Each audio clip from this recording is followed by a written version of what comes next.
সতর্ক থাকুন, সচেতন থাকুন এবং সত্যের পথে হাঁটুন। আর্টিফিশিয়াল ইন্টেলিজেন্স এই সময়ের সবচেয়ে আলোচিত দুটি শব্দ। বর্তমানে সারা বিশ্বে কৃত্রিম বুদ্ধিমত্তা নানা রকম কাজ চলছে, কিন্তু প্রশ্ন হলো, এই কৃত্রিম বুদ্ধিমত্তা কি আমাদের জীবনে আশীর্বাদ নাকি অভিশাপ? এটি মূলত নির্ভর করে আমরা কিভাবে এবং কোন কাজে এআইকে ব্যবহার করছি। দুঃখজনকভাবে সারা বিশ্বে কিছু অসৎ ব্যক্তি এআইকে নিজেদের স্বার্থে ব্যবহার করছে।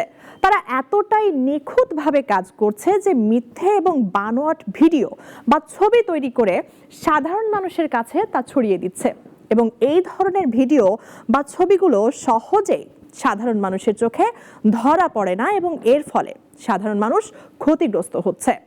বাংলাদেশে এরকম একটি ঘটনা সম্প্রতি ঘটেছে। মোহাম্মদী গ্রুপের চেয়ারম্যান এবং বিজেএমই এর সাবেক সভাপতি ডক্টর রুবানা হককে নিয়ে একটি ভুয়া ভিডিও তৈরি করা হয়েছে। সামাজিক যোগাযোগ মাধ্যমে দেখা যাচ্ছে ডক্টর রুবানা হক মানুষকে একটি ভুয়া প্রতিষ্ঠানে বিনিয়োগ করার জন্য উৎসাহিত করছেন। এই মিথ্যে ভিডিওতে ডক্টর রুবানা হকের কণ্ঠ নকল করে তার সভা সেমিনারের ফুটেজ ব্যবহার করা হয়েছে এবং এটি সামাজিক যোগাযোগ মাধ্যমে প্রচার করা হচ্ছে। বিষয়টি ফেসবুক কর্তৃপক্ষ এবং আইন শৃঙ্খলা বাহিনীকে জানানো হয়েছে।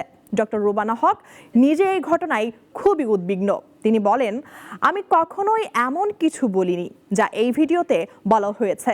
এটি সম্পূর্ণ মিথ্যা এবং অসত্য। আমি সকলের কাছে আহ্বান জানাই, আমাদের সচেতন থাকতে হবে। দর্শক, শুনে নেই ডক্টর রুবানা হক কি বলেছেন। আমার ছবি ব্যবহার করেছে, পিছনে অনেকগুলা ফাইল। আমি জীবনেও ফাইল নিয়ে কাজ করি না, আমি অলমোস্ট পেপারলেস। হ্যাঁ, তো সেখানে কিন্তু সাধারণ মানুষের তো জানার কথা না। খুবই বিব্রত বোধ করেছি এবং সাথে সাথে আসলে ফেসবুকে প্রথম কমপ্লেন করি। ফেসবুকে কমপ্লেন করার পরে আমাদের যারা চেনাশোনাও আছেন ফেসবুকে, এরকম মানুষকেও বলার পরে ওরা যেটা করলো, ওরা বলল যে ঠিক আছে, আমরা রিভিউ করছি বলে ওরা পরে আমাকে জানায়, আরও 7-10 দিন পরে জানায় যে যেহেতু যুক্তরাষ্ট্র এবং ইরানের যুদ্ধ চলছে, অনেকগুলা রিভিউর কেস পড়ে গেছে, এটা নামাতে আমাদের দেরি হবে। আচ্ছা, তারপরে আমি শুনলাম যে কয়েকটা সাইট থেকে নামিয়েছে। আবারও দেখলাম, এই খুব সম্প্রতি দেখলাম যে আরও প্রচুর আসছে আমার কাছে। সবাই মিলে আমাকে হোয়াটসঅ্যাপে পাঠাচ্ছেন যে এটা কি আপনি। তো আমি তারপরেও খুব যে একটা বিচলিত হতাম তা না, কারণ এর আগে আমি নাগরিককে দিয়েই আমি আরেকটা স্টোরি করিয়েছিলাম যে এটা ফেক, এটা আসলে কেউ বিশ্বাস করবেন না। কিন্তু পরে ভাবলাম যে একদম চুপ করে থাকলে তো সাধারণ মানুষের আসলে ক্ষতি হয়। তো আমি সেদিন একটা অফিসে একটা মিটিংয়ে গেছি, নিচে যখন লিফট দিয়ে উঠছি তখন একজন দারোয়ান আমার কাছে দৌড়ে আসেন। উনি বলেন যে ম্যাডাম, এটা কি আপনি? তা আমি বললাম, এটা কেন জিজ্ঞেস করছেন? বলছে, আমি আর আমার বন্ধুরা তো ভাবছি এখানে বিনিয়োগ করব। এটা শুনে খুব কষ্ট লেগেছে। কয় টাকা বেতন পায়, অত একটা গরিব মানুষ, একটা অসচ্ছল একটা অবস্থার মধ্যে থাকে, সেখানে সে যদি আবার এই টাকা বিনিয়োগ করে তাহলে ওর থাকবে কি? এই প্রতারণার জায়গাটাকে আসলে আমাদের বন্ধ করতে হবে।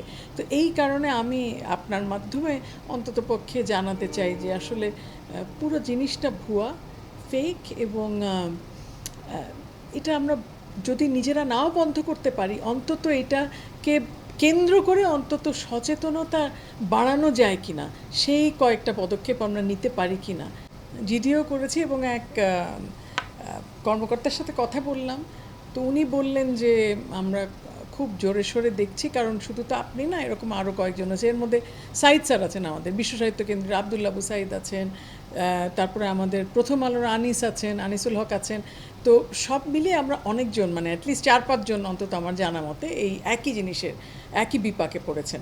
আমার মতো তারা যদি আসলেই ফেসবুককে বলে এই পোস্টটা নামাতে সমর্থ না হয়, সক্ষম না হন, তাহলে কি হবে? তাহলে আমরা যদি একটা এরকম নিরপেক্ষ কোনো পোর্টাল থাকে, সেই পোর্টালে গিয়ে যদি রিপোর্ট করি, সেই পোর্টাল যদি আমাদের এই অভিযোগগুলোকে যদি আসলে আমলে নেয়, তাহলে কিন্তু সাধারণ মানুষ একটা অন্তত নিস্তার পাবে। তাতে হবে কি, যে কোনো সময় যে কোনো এরকম অ্যাড বেরোবে বা এরকম প্রতারণার যারা শিকার হতে পারেন, তারা যদি ওই সাইটে গিয়ে একটু চেক করেন, তাহলেই কিন্তু জিনিসটা অনেক ক্লিয়ার হয়ে যায়। তার একটা ভেরিফিকেশন পোর্টাল লাগবে যে হ্যাঁ ঠিক আছে, এটা একটা দেখছি, এটা কি ট্রু নাকি এটা ফলস।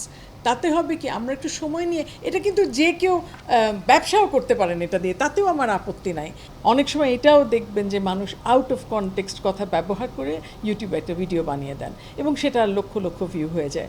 আসলে ভিউ যেখানে মূল লক্ষ্য, সেখানে সাংবাদিকতা আসলে অপসাংবাদিকতা হয়ে যায়।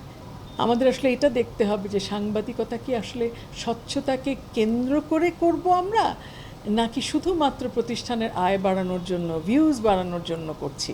তো যতদিন না এই স্বচ্ছতা এবং এই আয়ের ফোকাসটা যতদিন না ঠিক হবে, ততদিন মনে হয় আমার এই অপসাংবাদিকতার ছোবল থেকে আমরা কেউই বাঁচতে পারবো না।